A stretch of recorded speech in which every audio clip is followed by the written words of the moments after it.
Hello crafty community, this is Sherry. In today's video I'm going to show you how to make one of these Christmas cards. Do you like it? Isn't it cool? At first glance these cards aren't really that much to look at, but this is a never-ending Christmas card. So the fun is in the tactile manipulation of the paper to get the full effect of the card.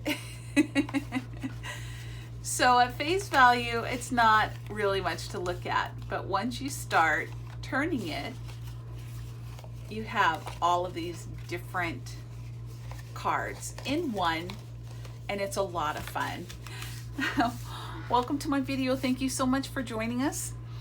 I am on the design team for Pink Paper Peppermints, and it has been really fun. I plan to stay on the design team to the end of the year, and it's just been a delightful part of my crafty life. I have enjoyed the challenge and the fellowship with the other creators. It has been lovely. All the information for pinkpaperpeppermints.com is going to be in my description box. This demo today is part of the Christmas in July event, which has been really fun. And actually today's demo is the last demo. Cry. It has gone so fast. And the papers that I'm using for the cards that I made for this demo are all from the 2 kits that are on sale right now, and the sale goes on through tomorrow. And the kits are Home for the Holidays and His Unspeakable Gift. His Unspeakable Gift, here's the card I made for His Unspeakable Gift. So you can see it's a little smaller. And the paper is so fun. I just love all of the digital papers that I have been using from pinkpaperpeppermints.com. It's so nice because I have my favorite papers and I can just print them anytime I want to use them, which is totally great. So this is the little never-ending card that I made using His Unspeakable Gift with ephemera from that one. And then the card that I began with was from the Home for the Holidays kit. This is one of my favorite ephemera pieces from the ephemera. So pretty. And one of the nice things about these cards is that you can use up a lot of the stickers and little scraps and bits and bobs. These pieces I cut from to and from Christmas tags. This was a tag that I used, a tag. And you can use journaling cards and just all kinds of stuff to make your Christmas card. These cards look a little complicated, but actually they're pretty easy. Let me put that away. You can make them with any piece of paper that is rectangular or square. It needs to be the same. If it's going to be square, it needs to be the same on all sides. If it's going to be rectangular, it needs to be straight. In other words, you can't have like a wonky line because it won't work very well if you have that. When I first saw them, it was done by a European Instagram person, and they had all the measurements in centimeters, and that just wasn't working for me because it just wasn't working for me. So I looked at it and figured out how to make one in inches, and then I figured out that it's kind of formulaic. It is formulaic. There is an easy way to make these cards even without measurements. Here's one that's a 5x5, really short and small and sweet. Here's one that's a 6x6. And here again, I'm just using I just made these quickly with my formula.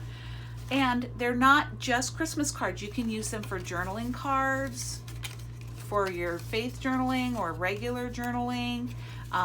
We've been doing a study on the fear of the Lord, and I put down some of the key thoughts on this never-ending card, and it rests in my journal that I'm using for that Bible study. So here's an 8.5 by 11 piece of paper, and it even works with that. It is good to use a firm paper like cardstock. For these, I used some pattern papers that were already, like, you know, from a 6x6 pad. For the 2 Christmas cards, I used pink paper peppermint digitals that I printed on the Astro Bright white cardstock that you can get from Walmart. They haven't been carrying the presentation paper that I used to get from them, so I've been using the Astro Bright cardstock, and I like it because it's not super thick, so it's easy for a project that involves folding. I'm gonna have to change my color ink when I make that, but I encourage you to grab a piece of paper and to follow along and try it as we go, because you will it'll stay in your mind better, and it's really not that hard. So what I want to do is I want to make another 8.5 by 8.5 card using this paper, and then I'll be able to cut off this part that didn't print just right. Looks like I'm running out of green. And a pair of scissors, and that's all you need is your piece of paper and your scissors. Now, if you don't like the fold lines in the card, maybe you noticed those and you thought, oh, that's kind of tacky, you can measure it out and cut it using an X-Acto knife. Let's see, where's the card? But if you didn't really notice the fold lines, then this is definitely the way to do it, because this way is quick. Okay, so the formula is to fold it in half, and then to take your sides and fold them into the middle fold. And then you turn it and you do it on the opposite side. So no matter what you do, you're gonna have 16 squares because you're folding it in fourths, both orientations. So this particular paper, I got contrasting colors to make it easier to show you. You know what, I'm gonna turn this light on. That might help. Let me see. Oh yeah, we're good. Okay, fold it in half. You'll want to crease it really nicely. That helps to see the fold. So I'm gonna fold, then you take the flap and you fold it to the middle crease that you just made. And then I leave that flap folded there so that when I fold this side up, I can find the middle easier and match them up. Okay, so that's enforced that way. I'm just going to reinforce. Okay, and then you fold it in fourths the other way. So if you have a square piece, it's not hot dog and hamburger folds. It is just halfway folds. Fold it in half and then fold up to the half. The accuracy of your card is pretty important because it works much better if these folds are done correctly. But if it's not working exactly the way, see, like you can see here, there's just a little bit of a lip there. That could make some overlapping, which makes the card a little bit harder to work with. But you can always trim the edges so that it works fine for you. So that is the folds. And then the cutting part, I'm gonna do it on the pink so it'll be easier to see. For the cutting, I just fold it in half, fold it in half again, and then the part that I cut is this bottom right square if it's open on this side. So it's the part that is it's the part of the fold that includes these 4 squares. I hope that makes sense to you. So fold it in half again, and opposite of the open ends is where you want to work with stuff.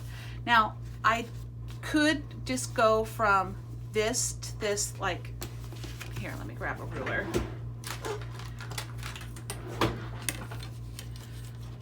Okay.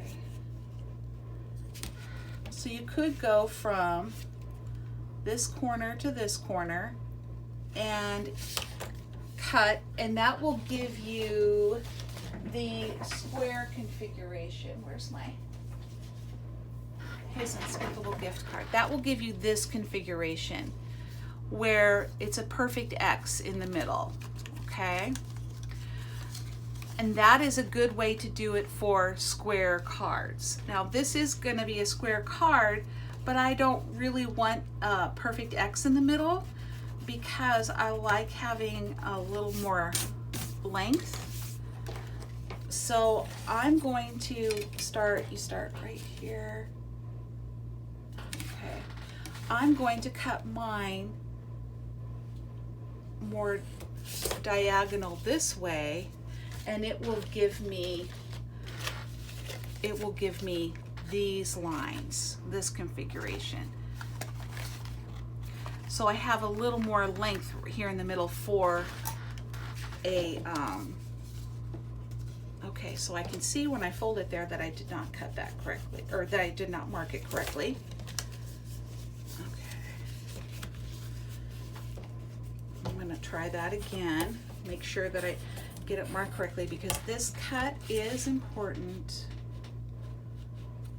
if you want your card to work. Okay.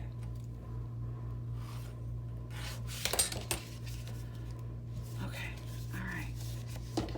Now, make sure when you cut that it's only folded in half and in half again.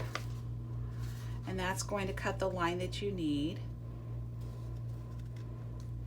to make your card. I just love these Tim Holtz scissors. The cutting is so good. And then I'm going to check my cut, make sure that it went right to where it's supposed to go. Yeah, very good. Okay. Open it up, and then the next thing that you do is you cut this part between the two diagonals, and then your card is good to go. It's ready to decorate. So I'm just going to carefully cut here. And now I'm going to try the folds and see if they work. So I hold it, I fold the two flaps in towards each other. See? Nice. Like that.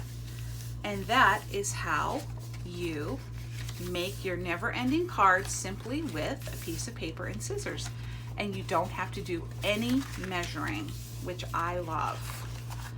And there you go. I like how easy that is. Then you get your, I'm going to show you how to do your focal point. So let's say I want my orientation to be like this, so that I can do this journaling card as my focal point. Or I could put it right here, which is another option. Oh, that's pretty. So you just decide what you want your focal point to be. It can be, you'll have several focal points. I would have one here on this configuration, which shows up fully this way, and I could have a focal point here on this one, and then I can have one right here. So I'm going to start with this one, and I want to go, let's see, okay, I want to keep this orientation because I think it'll be easier. So I want this church tag to be a focal point for this configuration of the card. So what you do is you want to cut that in half, or cut it to fit. So I'm going to make a mark where I want to cut it. Yeah, okay, right here. And as you can see, remember that little tiny overlapping? You can kind of see that, but it doesn't really it doesn't really ruin the card at all. Okay, now I'm cutting that at the mark that I made, and the key is just to fold your card into the place where you want it. Don't try to decorate your card.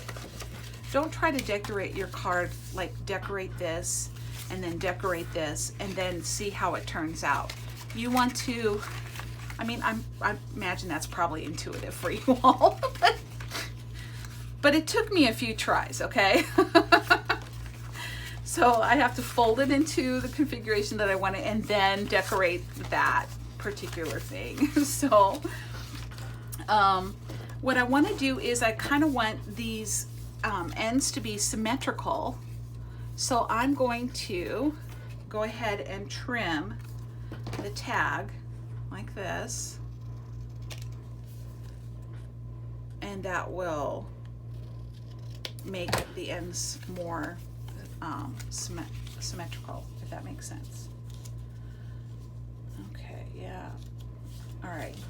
Now I'm thinking, I wish I had cut it a little differently, but we're gonna go with this for the sake of the demonstration. And one nice thing about digitals is I can always print another one, and actually I did. I printed several pages of these church tags because they're so dreamy. They are so dreamy. So I'm gonna put this back here so that I can, and I'm using tacky glue because it gives me a little freedom to lay out my paper that I'm gluing and play with it a little bit to make sure I have it where I want it. And it dries pretty quickly too. So it helps when you're putting it together. If you have contrasting patterns, it helps to have the fold like this so that you can see the contrast. It helps. I hope you all have been enjoying the Christmas in July. I've been enjoying it, and the podcasts have been really great for me. I'm going to be heading out to a nearby town to do some clothes shopping because school's starting this week. And I'm really looking forward to the trip because I'm going to listen to the latest podcast from pinkpaperpeppermints.com. Okay, so even though I didn't cut that the way I really wanted it, I still did it just to show you what it would look like. And then that's how you do each of your focal points. And you don't have to have a focal point that cuts directly in the middle. You can play with it. Yeah, now if I cut that a little differently, it wouldn't be sticking up over here. And that is how you make a never-ending Christmas card. I hope this made sense. If not, go back and watch it again. Oh, thank you all for watching. I hope that you will give this a try.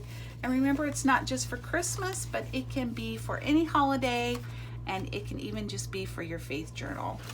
God bless you, ladies. Thank you so much for watching. Bye-bye.